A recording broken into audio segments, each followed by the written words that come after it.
आरक्षण अयोग्य के सर पर ताज धर जाता है और एक योग्य मनुष्य भूखा प्यासा सड़क पर मर जाता है।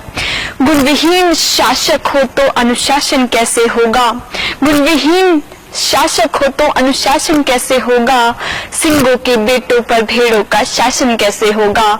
सिंगों के बेटों पर भेड़ों का शासन कैसे होगा?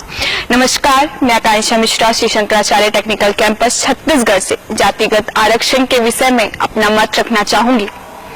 शोषित पतित दलित के उत्थान हेतु 1932 में गांधी जी और डॉक्टर भीमराव अंबेडकर जी के बीच हुई संधि के परिणाम स्वरूप आरक्षण अस्तित्व में आया, जो दलितों को ब्राह्मणवाद के मजबूत चंगुल से आजाद कराने, उन्हें उनका अस्तित्व दिलाने के लिए एक सराहनीय प्रयास था। परंतु ये प्रश्न मैं सभा के समक्ष रखना चाहूंगी, क्या गरीब सिर्फ दलित है, सामान्य वर्ग नहीं? क्या पेट सिर्फ दलितों का है, सामान्य वर्ग का नहीं? क्या भूख सिर्फ दलितों को लगती है, सामान्य वर्ग को नहीं? फिर इतनी छूट दलितों को क्यों है, सामान्य वर्ग को क्यों नहीं? यही परिणति तो विचारणीय है।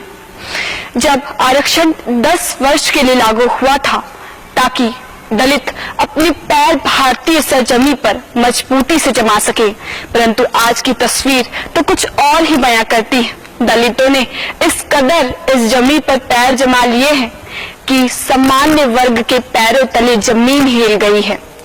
पीढ़ी दर पीढ़ी सरकारी पदों पर विराजमान होने के बावजूद उनके बेटों को, उनके बच्चों को आरक्षण मिलना आखिर कैसा न्याय है?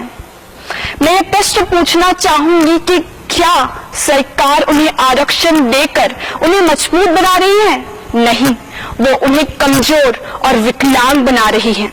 ये तो वही बात हुई कि जब आपको उन्हें चलना सिखाना था तब आपने उनके हाथों में बैसाखी पकड़ा दी, तो वो चलना कैसे सीख पाएंगे? आरक्षण को बरकरार रखना राजनीतिक रोटियां सेकने के अलावा मुझे और कुछ नजर नहीं आता। एक नई पहल, एक नई सोच, एक नए कदम की आवश्यकता है ताकि आरक्षण जातिगत नहीं आर्थिक तौर पर किया जाए।